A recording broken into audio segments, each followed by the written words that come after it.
Pada tahun 668 Saka, dalam bulan Asuji, pada tanggal 15 Paro Terang, Dyah Pancapana menaiki tahta Medang Mataram, menggantikan tahta ayahandanya Ratu Sanjaya setelah mangkat akibat jatuh sakit. Dyah Pancapana dinobatkan sebagai Raja Medang Mataram kedua.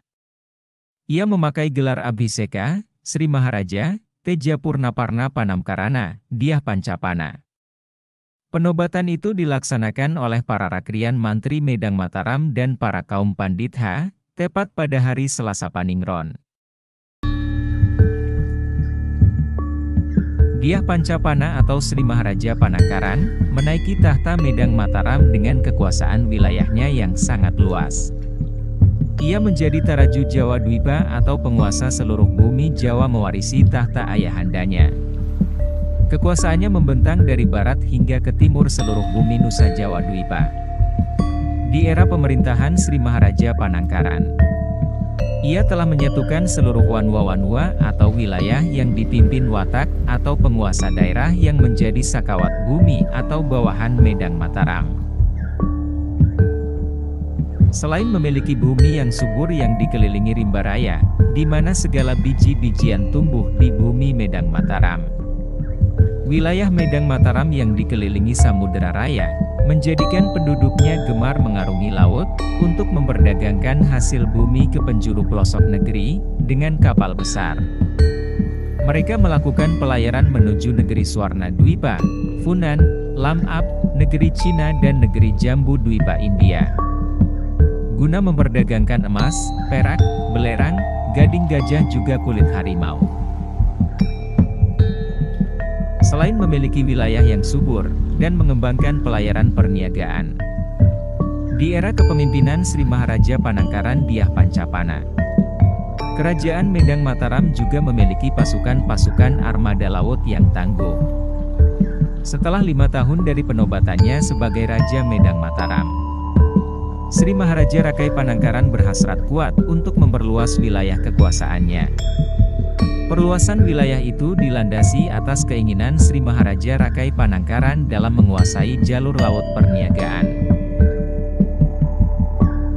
Pada kisaran tahun 750 Masehi, di saat pengaruh dari kedatuan Sriwijaya di bumi Swarna Dwipa mulai melemah, akibat konflik yang terjadi antara Rudra Vikrama yang didukung pemerintahan dinasti Tang Cina, berhasil menggulingkan tahta dari Sri Maharaja Indrawarman, putra dari Dapunta Hyang sang pendiri kedatuan Sriwijaya.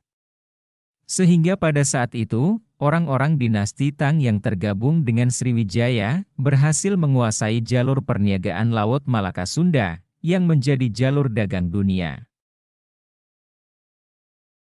Melihat situasi politik seperti itu, Sri Maharaja Panangkaran Dyah Pancapana segera mengutus putra mahkotanya yang bernama Dyah Dharanindra untuk memimpin pasukan Medang Mataram, menggempur pasukan Sriwijaya yang didukung Kekaisaran dinasti Tang. Dengan membawa seluruh kekuatan pasukan armada laut Medang Mataram, atas titah dari ayahandanya Sri Maharaja Panangkaran, Pangeran Dyah Dharanindra dengan bala pasukan Medang, berangkat dari bumi Jawa Dwipa menuju bumi Swarna Dwipa.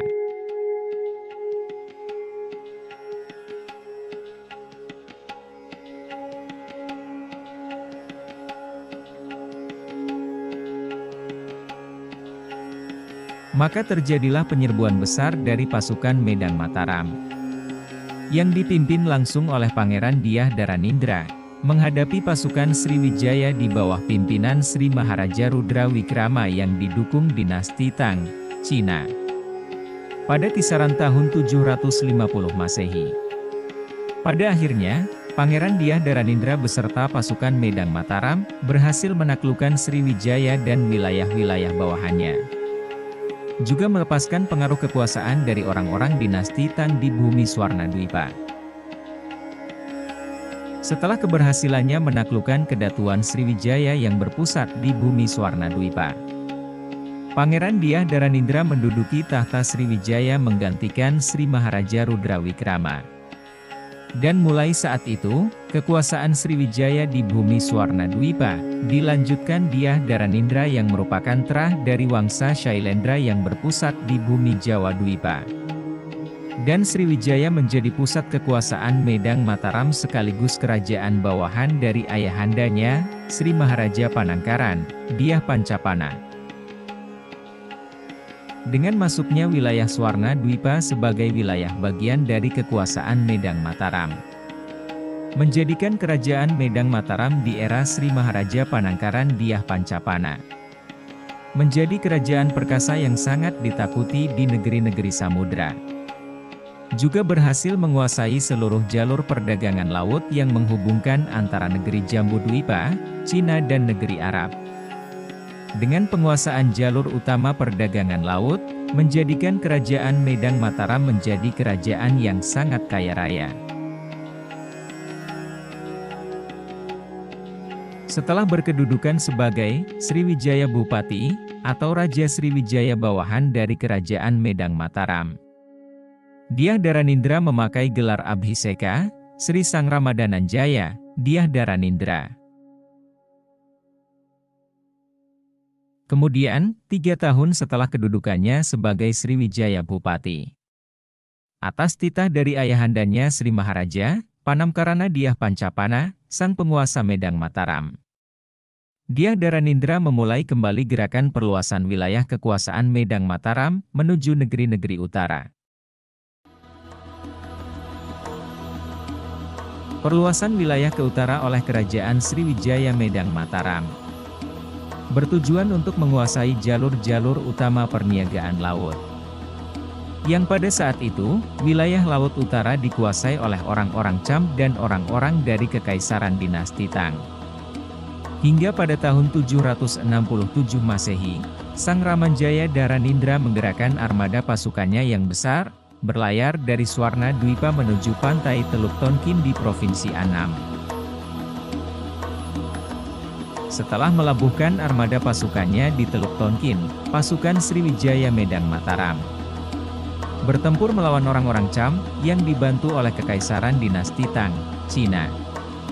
Pada akhirnya, pasukan Sriwijaya Medang Mataram berhasil menaklukkan kekuasaan orang-orang Cham di Provinsi Annam, yang ketika itu wilayah itu dipimpin oleh Gubernur Changkoi. Atas takluknya wilayah Provinsi Annam oleh bala pasukan Dyah Dharanindra, kerajaan Sriwijaya Medang Mataram menjadi penguasa jalur lautan. Sri Sang Ramadananjaya, Dyah Dharanindra, yang merupakan terah dari Wangsa Shailendra, telah berhasil menancapkan kekuasaannya di negeri Swarnadwipa dan negeri orang-orang Cham di Provinsi Annam. Kerajaan Sriwijaya Medang Mataram yang berpusat di bumi Jawa, dengan memiliki bala pasukan armada laut yang besar, juga telah menguasai seluruh jalur utama perniagaan laut dari selatan hingga utara. Menjadi kerajaan kuat, setara dengan Kemaharajaan Jambudwipa dan Kekaisaran Cina. Berbeda dari ayahandanya Sri Maharaja Panangkaran Dyah Pancapana, juga datunya, Sang Ratu Sanjaya, yang menjadi penganut Shiva yang taat. Sri Sang Ramadananjaya, Dyah Dharanindra, justru lebih tertarik menjadi penganut ajaran Buddha Mahayana yang berkembang di bumi Swarnadwipa. 3 tahun setelah penyerbuan di Provinsi Annam, pada tahun 778 Masehi, Dyah Dharanindra mengutus para sangha atau guru bihu untuk datang menuju bumi Jawa Dwipa, menemui ayahandanya, sang penguasa Medang.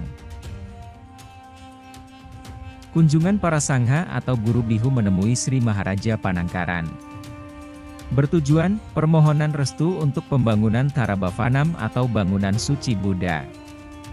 Juga pembangunan asrama vihara, sebagai tempat tinggal para guru bihu. Pembangunan itu bertujuan untuk pengembangan ajaran Buddha Mahayana di bumi Jawa Dwipa.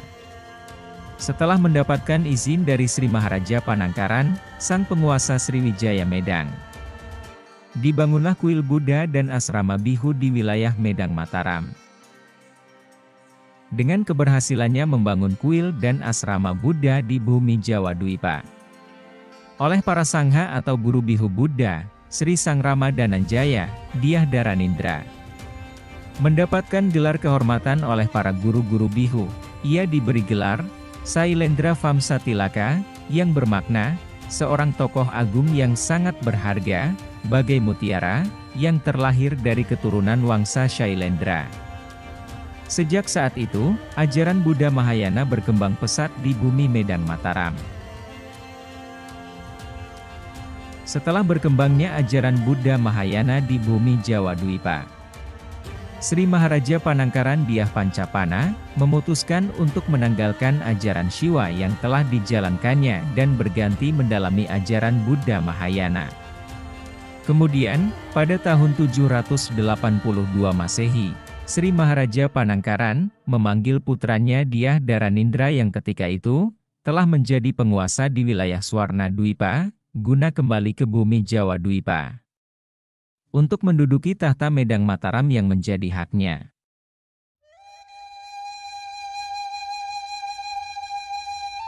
Pada tahun 784 Masehi, setelah penobatan Dyah Dharanindra sebagai Raja Medang Mataram, ia menjadi penguasa tertinggi Kerajaan Medang Mataram di Jawa Dwipa dan Kerajaan Sriwijaya di Swarna Dwipa, menggantikan tahta ayahandanya. Ia dinobatkan dengan gelar Abhiseka, Sri Maharaja Rakai Panunggalan. Setelah penobatan Sri Maharaja Rakai Panunggalan sebagai Raja Medang Mataram dan Sriwijaya, Sri Maharaja Rakai Panangkaran ayahandanya memutuskan untuk menjalani laku ruhani sebagai bihu Buddha. Untuk menjalankan laku ruhani sebagai bihu yang ingin menyempurnakan ajaran Dharma Buddha. Setelah lepas dari urusan kerajaan dan tata negara.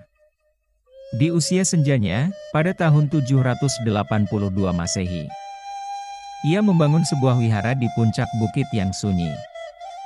Ia menghabiskan akhir hidupnya dalam menempuh jalan Dharma Buddha. Dan pada tahun yang sama, Sri Maharaja Tejapurna Parna Rakai Panangkaran meninggal dalam pengasingannya menjalani ajaran Buddha di Vihara Avalokitesvara yang telah dibangunnya.